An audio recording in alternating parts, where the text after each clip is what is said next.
Hello friend, welcome to my channel UP board CBSE board. So friend, आज की इस video में हम बात करेंगे बीए 5 सेमेस्टर के भूगोल पार्ट 1 के बारे में। ठीक है, इसमें 2 पार्ट लगते हैं, जिसमें मैं पहला पार्ट का वीडियो बना रहा हूँ। इसका कम से कम 2 या 3 वीडियो बनेंगे। ठीक है, पूरा यूनिट ख़त्म हो जाएगा। ठीक है, और इसके बाद जो मैं वीडियो बनाऊंगा वो पार्ट 2 का बनाऊंगा, तो आपको डिस्क्रिप्शन में लिंक मिल जाएगा, आप जाकर वहाँ से देख सकते हैं। तो चलिए हम लोग बिना देर किए स्टार्ट करते हैं। बोल रहा है पहला क्वेश्चन, प्रादेशिक विचारधारा के विकास क्रम का संक्षिप्त वर्णन करें।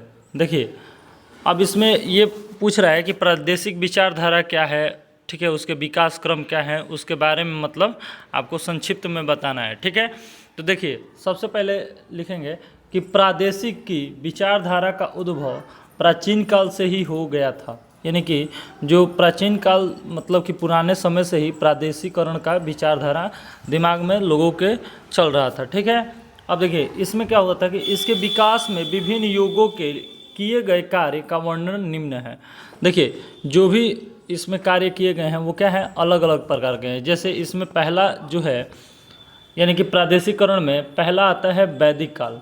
वैदिक काल क्या बताता है कि भारत के वैदिक साहित्य में वेदों मतलब कि जितने भी वेद का वर्णन मिलता है वो तो मिलता ही है, साथ में यजुर्वेद में मगध देश का, शपथ ब्राह्मण ग्रंथ में मत्स्य देश का, गीता उपनिषद में कुरुक्षेत्र का, और कुरु जो वर्तमान में दिल्ली, और काशी जो कि वर्तमान में वाराणसी आदि का प्रादेशिक वर्णन मिलता है। कहने का मतलब ये हुआ कि देखिए जो भी है वैदिक काल में, तो वैदिक साहित्य में वेदों के बारे में तो मालूम चलता ही, और भी देशों के बारे में पता चलता है कि कौन कौन से देशों का मतलब कि उदय हुआ। जैसे यजुर्वेद में आपको बताया गया कि मगध देश का जो है उदय हुआ, यजुर्वेद में इसका मतलब वर्णन है।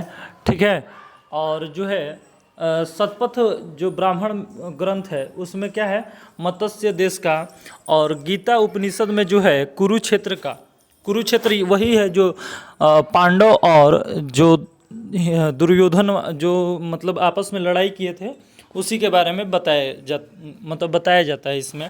अब देखिए कुरु जो है, कुरु क्या है, कुरु जो वर्तमान में दिल्ली जो है, दिल्ली जो नई शहर है उसी के बारे में बताया गया है। ठीक है, तो इस तरह से काशी हो गया, वाराणसी आदि का प्रादेशिक वर्णन मिलता है। ठीक है, दूसरा आता है महाकाव्य काल।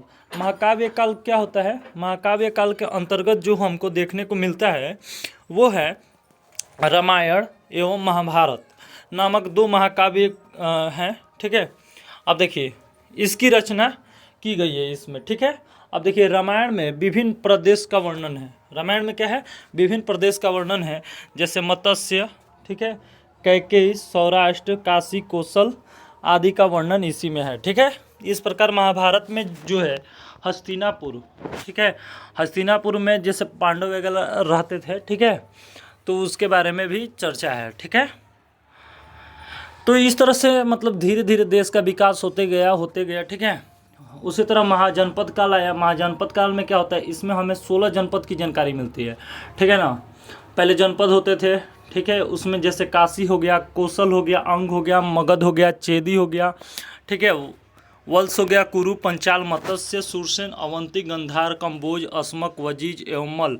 ठीक है, ये सब 16 जो महाजनपद है ये पहले मतलब महाजनपद काल में ही आ गए थे। ठीक है, उसी तरह जो है बुद्ध काल में क्या हुआ था कि बुद्ध काल की जानकारी जातक ग्रंथों से मिलती है। ठीक है, अब देखिए बुद्ध काल में 10 गणराज्यों की जानकारी मिलती है। जैसे सुनिए, जैसे अभी मैंने बताया कि 10 महाजनपद का जानकारी मिलता है किसमें, महाजनपद काल में, वैसे ही आपको 10 गणराज्यों का जानकारी मिलता है बुद्ध काल में। ठीक है, अब देखिए शाक्य, केशव, पुत्र, कलाम इत्यादि ये सब क्या है, कुछ गणराज्य हैं जिसमें कपिल वस्तु भी आता है। ठीक है, तो ये सब कुछ 10 गणराज्यों में से हैं जो कि मैंने यहाँ पर लिख दिया है। अब देखिए पांचवा जो है आधुनिक काल। आधुनिक काल आते आते क्या हुआ, 18वीं यानी 19वीं शताब्दी, 18वीं तथा 19वीं शताब्दी को क्या बोलते हैं, आधुनिक काल। इसमें तब तक जर्मन, फ्रांसीसी का उदय हो गया था। ठीक है, मतलब धीरे धीरे देखिए पहले से ही जो है पहले क्या था, अखंड भारत था। अब धीरे धीरे क्या हुआ कि मतलब कि वो टूट टूट कर क्या हो गया, 28 राज्य में अभी हो गए हैं। वैसे ही पहले देश वगैरह नहीं थे, ठीक है, तो मतलब ऐसे ही जाना जाता था कि ये क्षेत्र है, ये क्षेत्र है, ठीक है। लेकिन अब क्या हुआ धीरे धीरे कि इसमें बदलाव करते करते उन लोगों का नाम होता गया। वैसे ही जैसे कि महाभारत में कुरुक्षेत्र, ठीक है, हस्तिनापुर, ये सब हो गया, ठीक है। वैसे ही बढ़ते बढ़ते आ गया हम लोग का, जैसे आधुनिक काल आ गया। अब आधुनिक काल में क्या है, जैसे जर्मन है, फ्रांसीसी है, इंडिया है, ऐसे ऐसे सब नाम चलते गए, ठीक है। तो ये जो है पहला क्वेश्चन हो गया कि प्रादेशिक विचारधारा का विकास इस तरह से हुआ, ठीक है। अब दूसरा चलते हैं, दूसरा क्वेश्चन क्या बोल रहा है, ठीक है। प्रादेशिक नियोजन से आप क्या समझते हैं, प्रादेशिक नियोजन से आप क्या समझते हैं, ये आपका दूसरा क्वेश्चन है। देखिए, प्रादेशिक नियोजन स्थानीय संसाधनों के समान रूप से उपयोग पर बल देता है, ठीक है। देखिए, ये सबसे अहम हिस्सा इसका ये है कि प्रादेशिक नियोजन जो है वो संसाधन पर ज़्यादा फोकस करता है, ठीक है। इससे स्थानीय स्तर पर सामाजिक आर्थिक विकास को बढ़ाया जा सकता है, ठीक है। सामाजिक और आर्थिक स्तर को बढ़ाया जा सकता है। प्रादेशिक नियोजन क्षेत्रीय असंतुलन को समाप्त कर उचित और चौमुखी विकास पर ध्यान केंद्रित करता है। इसलिए प्रादेशिक नियोजन की सभी देशों में ज़रूरत है, ठीक है। देखिए, यानी कि इसका प्रादेशिक नियोजन मतलब कि प्रदेशों में जो भी है नहीं होता है आविष्कार वगैरह, यानी कि उसमें विकास हो रहा है, तो ये प्रादेशिक नियोजन कहलाता है, ठीक है। इससे हम लोग यही समझेंगे कि मतलब कि जिस देश में विकास होगा उस वही देश आगे निकलेगा, ठीक है। तो वही इसमें बताया गया है। अब इसका उद्देश्य क्या है, उद्देश्य जान लेते हैं थोड़ा सा। इसका मुख्य उद्देश्य सामूहिक तौर पर प्रदेश के पर्यावरण मानवीय परिस्थितियों में से एक ऐसा नियमित, ठीक है, सहसंबंध बनाने का प्रयास होता है जिससे प्रत्येक देश में उच्च कोटि की व्यवस्था उपलब्ध कराई जा सकते, ठीक है।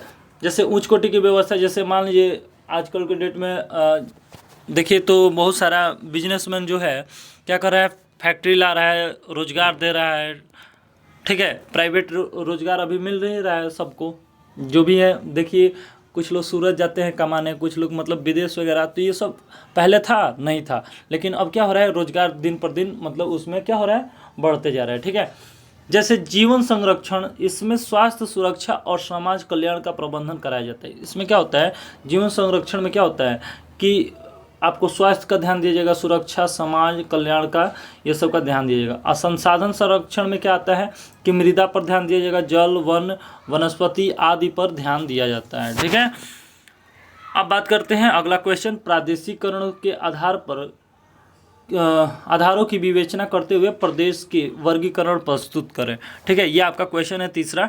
देखिए, ये क्या होता है, प्रदेशों का वर्गीकरण जो है कई दृष्टियों से किया जाता है। जैसे आधारगत वर्गीकरण, जब प्रदेश का वर्गीकरण समरूपता निरूपता आधारगत तत्वों पर किया जाता है तो उसे आधारगत वर्गीकरण कहते हैं। उसे क्या कहते हैं, आधारगत वर्गीकरण कहते हैं। जैसे ऊंचावच, जलवायु, वनस्पति, उद्योग, खनिज, जाति, धर्म आदि कोई भी एक आधारगत तत्व हो सकता है, यानी कि इसमें कोई फिक्स नहीं है कि यही होगा, ठीक है। इसमें से कोई सा भी आधारगत तत्व हो सकता है, ठीक है। दूसरा क्या कह रहा है कि लक्षण एवं कार्यों के आधार पर क्या किया जाता है, प्रादेशिकरण किया जाता है, ठीक है। अब देखिए, लक्षण एवं कार्यों के आधार पर कैसे, जैसे देखिए इसके अंतर्गत जो है निम्न प्रकार के प्रदेशों का उल्लेख किया जाता है। जैसे सामान्य या जातीय प्रदेश, सामान्य या जातीय प्रदेश में क्या होता है, गुणों व प्रकृति में समरूपता वाले क्षेत्र जातीय प्रदेश कहते हैं, ठीक है। समरूपता वाले क्षेत्र को क्या कहते हैं, जातीय प्रदेश कहते हैं। ऐसे प्रदेश जिनकी स्थिति अलग अलग होते हैं पर वो होते एक समान, ठीक है। वो क्या होते हैं, उनकी स्थिति परिस्थिति क्या होती है, अलग अलग होती है, लेकिन होते क्या हैं, एक समान होते हैं। जलवायु प्रदेश जातीय प्रदेश का उदाहरण है। जलवायु प्रदेश क्या है, एक जातीय प्रदेश का एक उदाहरण है, बहुत ही मुख्य उदाहरण है, ठीक है।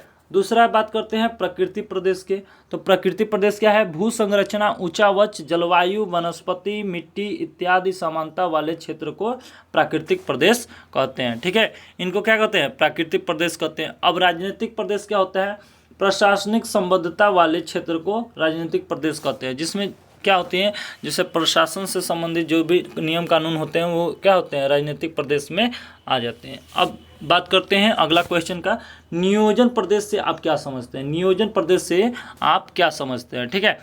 नियोजन प्रदेश होता क्या है इसके बारे में आप बताइए। ठीक है, तो नियोजन प्रदेश होता क्या है। नियोजन प्रदेश की संकल्पना का संबंध प्रदेशों के उस उद्देश्यमुख वर्गीकरणों के प्रयास से माना जाता है। नियोजन एक ऐसा क्षेत्र है जो अपनी सीमा का जनसंख्या एवं रोजगार का वितरण से संबंधित तात्विक परिवर्तन को अपेक्षाकृत बड़े पैमाने पर समाहित करता है हो, साथ ही छोटे आकार का पैमाने को नियोजित कर समस्याओं का सही परिलक्षण करता है। देखिए, कहने का मतलब ये है कि नियोजन एक ऐसा प्रदेश, नियोजन प्रदेश की संकल्पना ये कहता है कि मतलब कि जहाँ पर काम नहीं है वहाँ पर क्या दे, काम दे। ठीक है, वहाँ पर बढ़ावा दे।